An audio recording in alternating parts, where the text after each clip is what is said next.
পিরোজপুর 2 মাননীয় প্রতিমন্ত্রী, আপনার সময় 8 মিনিট।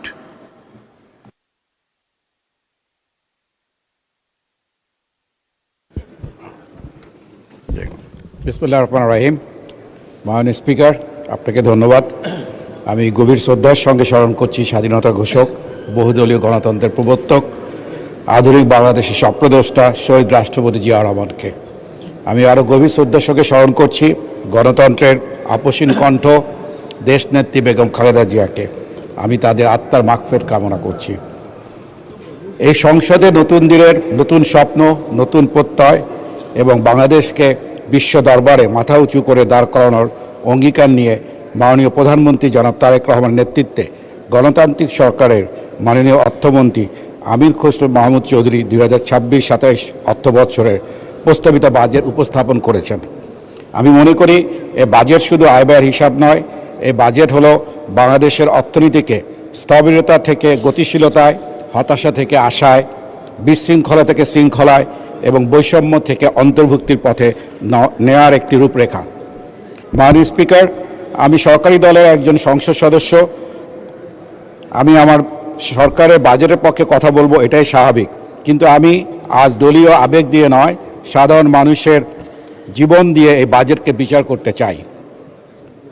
একজন কৃষক, একজন শ্রমিক, একজন চাকরিজীবী, একজন ছোট ব্যবসায়ী, একজন মা, একজন শিক্ষার্থী, একজন প্রবীণ নাগরিক, একজন রোগী, একজন তরুণ উদ্যোক্তা, একজন ফ্রিল্যান্সার, তারা এই বাজেট থেকে কী পেলেন সেই জায়গা থেকে আমি কিছু কথা বলতে চাই। একটি বাজেট কখন গণমানুষের বাজেট হয়? শুধু বড় অঙ্ক থাকলেই বাজেট গণমানুষের হয় না। বাজেট গণমানুষের হয় তখন যখন একজন নিম্ন আয়ের মানুষ সেখানে নিজের স্বস্তির জায়গা খুঁজে পায়। বাজেট গণমানুষের হয় তখন যখন একজন কৃষক বুঝতে পারেন রাষ্ট্র তার পাশে আছে, একজন মা বুঝতে পারেন রাষ্ট্র তার পরিবারকে ভুলে যায়নি, একজন তরুণ বুঝতে পারেন তার মেধা দিয়ে কাজ শুরু করার সুযোগ রাষ্ট্র তৈরি করছে। মাননীয় স্পিকার, খুব সহজ একটি উদাহরণ দিই। আগে একজন নাগরিক বছরে 3,50,000 টাকা আয় হলেই তিনি করের আওতায় চলে আসতেন। এই বাজেটে করমুক্ত আয়সীমা 3,50,000 টাকা থেকে বাড়িয়ে 3,75,000 টাকা করার প্রস্তাব করা হয়েছে। সংখ্যা এটি হয়তো কারো কাছে খুব বড় মনে হবে না, কিন্তু মাননীয় স্পিকার, এটি একটি গুরুত্বপূর্ণ ইন্ডিকেটর। এই ইন্ডিকেটর বলে দেয় সরকার নিম্ন ও মধ্য আয়ের মানুষের উপর করের বোঝা ধীরে ধীরে কমাতে চায়। মাননীয় স্পিকার, এই বাজেটে আরেকটি বড় দিক হলো ফ্যামিলি কার্ড। ফ্যামিলি কার্ড শুধু ভাতা নয়, এটি নারীর মর্যাদা, পরিবারের নিরাপত্তা এবং সামাজিক সুরক্ষাকে একসঙ্গে যুক্ত করার উদ্যোগ। একই সাথে মাননীয় স্পিকার, আমরা এই বাজেটে কৃষক কার্ডের উদ্যোগও নেওয়া হয়েছে।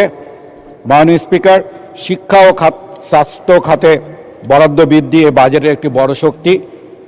শিক্ষা খাতে বড় বরাদ্দ রাখা হয়েছে। শিক্ষাকে শুধু মুখস্থ বিদ্যা নয়, দক্ষতা, কারিগরি শিক্ষা, প্রযুক্তি, গবেষণা, সৃজনশীলতা এবং কর্মমুখী শিক্ষার সঙ্গে যুক্ত করার কথা বলা হয়েছে।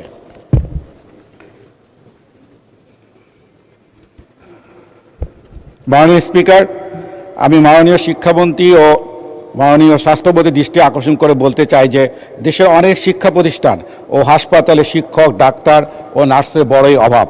আমরা চাই ওনারা এই ব্যাপারে দ্রুত ব্যবস্থা গ্রহণ করবেন। মাননীয় স্পিকার, বিদ্যুৎ ও গ্যাসের অভাবে প্রায় 60 লক্ষ মানুষের কর্মসংস্থান সৃষ্টিকারী গার্মেন্টস ও স্পিনিং শিল্প আজ হুমকির মুখে। আমি আশা করি বিদ্যুৎ, জ্বালানি ও খনিজ সম্পদ মন্ত্রণালয় অতি শীঘ্রই এই সমস্যা সমাধান করবেন। মাননীয় স্পিকার, এই বাজেট তরুণদের জন্য আশা নিয়ে এসেছে। সরকার তরুণদের বলছে, তোমরা শুধু চাকরি আবেদনকারী হবে না, তোমরা হবে উদ্ভাবক, উদ্যোক্তা, কর্মসংস্থান সৃষ্টি করবে। রাষ্ট্র তোমাদের পাশে থাকবে। মাননীয় স্পিকার, ছোট ব্যবসায়ীদের জন্য সহজ টার্নওভার কর ব্যবস্থার প্রস্তাব খুবই গুরুত্বপূর্ণ। আমি মনে করি এটিও গণমুখী বাজেটের একটি বড় পদক্ষেপ। মাননীয় স্পিকার, এবার আমি আমার নিজের মন্ত্রণালয়, গৃহায়ন গণপূর্ত মন্ত্রণালয়ের দায়িত্বে একজন প্রতিমন্ত্রী হিসাবে এই বাজেটের বরাদ্দ এবং আমাদের ভবিষ্যৎ পরিকল্পনা তুলে ধরতে চাই। এবারে প্রস্তাবিত বাজেটে মন্ত্রণালয়ের জন্য 5,079 কোটি টাকা বরাদ্দের প্রস্তাব করা হয়েছে, যা গত বাজেটের চেয়ে 257 কোটি টাকা বেশি। মাননীয় স্পিকার, এই মন্ত্রণালয় নিয়ে অতীতে ইতিহাস অত্যন্ত বেদনাদায়ক। বিগত ফ্যাসিবাদের আমলে এই মন্ত্রণালয়কে বাড়ানো হয়েছিল লুটপাট, টেন্ডারবাজি আর হরিলুটের আখড়া। আজ আমি অত্যন্ত গর্বের সাথে বলতে পারি জনাব তারেক রহমানের নেতৃত্বে আমাদের গণতান্ত্রিক সরকার এই মন্ত্রণালয়কে সম্পূর্ণ দুর্নীতিমুক্ত এবং জবাবদিহিমূলক করার দৃঢ় প্রত্যয় ব্যক্ত করেছে। আমরা এই বাজেটের মাধ্যমে মন্ত্রণালয়ের পুরো লজিস্টিক সেবা এবং ব্যবসায়িক প্রক্রিয়াকে ডিজিটাল সংস্কারের আওতায় নিয়ে এসেছি। আমরা চালু করতে যাচ্ছি ইন্টিগ্রেটেড সিঙ্গেল উইন্ডো সিস্টেম। একটিমাত্র অনলাইন প্ল্যাটফর্মে এই সম্পূর্ণ স্বচ্ছতার সাথে নির্দিষ্ট সময়ের মধ্যে সমস্ত ছাড়পত্র নিষ্পত্তি করা হবে। অতীতে যে ফাইল আটকে রেখে দুর্নীতি করা হতো, এখন সেখানে ডিজিটালাইজেশনের মাধ্যমে জবাবদিহিতা নিশ্চিত করা হয়েছে। মাননীয় স্পিকার, এই বাজেট ৭১ বীর মুক্তিযুদ্ধ এবং জুলাই গণ অভ্যুত্থানের শহীদ পরিবার ও কর্মক্ষমতা হারানো জুলাই যোদ্ধাদের কল্যাণে আবাসন উদ্যোগের প্রতিফলন দেখা যায়। এগুলি শুধু প্রকল্প নয়, এগুলি রাষ্ট্রের কৃতজ্ঞতা প্রকাশ। মাননীয় স্পিকার, আমি পিরোজপুর ২ আসনের মানুষের প্রতিনিধি, কাউখালী, ভান্ডারে, রেসাবাদের সকল ধর্মের মানুষ আমাকে এই সংসদে পাঠিয়েছে, আমি তাদের প্রতি কৃতজ্ঞ। আমি আপনাদের মাধ্যমে মাননীয় প্রধানমন্ত্রীকে ধন্যবাদ জানাচ্ছি পিরোজপুর জেলাকে রেল নেটওয়ার্কে আওতায় নিয়ে আসার জন্য ও পিরোজপুর জেলাতে একটি আন্তর্জাতিক অঞ্চল প্রতিষ্ঠিত করার পরিকল্পনা গ্রহণ করার জন্য।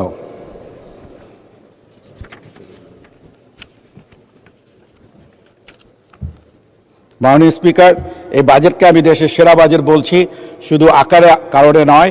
আমি এটিকে সেরা বলছি কারণ এটি ভাঙ্গা অর্থনীতিকে মেরামতের কথা বলে, সাধারণ মানুষের করের চাপ কমানোর কথা বলে, কৃষকের পাশে দাঁড়ানোর কথা বলে, মায়ের হাতে সহায়তা দেওয়ার কথা বলে, তরুণকে উদ্যোক্তা করার কথা বলে, রোগীর চিকিৎসা খরচ কমানোর কথা বলে, প্রবীণদের মর্যাদা রক্ষার কথা বলে, ছোট ব্যবসায়ীদের জটিলতা কমানোর কথা বলে এবং রাষ্ট্রীয় প্রতিষ্ঠানকে স্বচ্ছ ও জবাবদিহিমূলক করার কথা বলে। এ বাজেট একদিনে সব সমস্যার সমাধান করবে আমি তা বলছি না, কিন্তু এ বাজেট সঠিক পথে হাঁটার সাহসী সূচনা করেছে। এ বাজেট মানুষের ঘরে আলো জ্বালানোর বাজেট। এ বাজেট গণতন্ত্রের অর্থনীতিকে জনগণের হাতে ফিরিয়ে দেওয়ার বাজেট।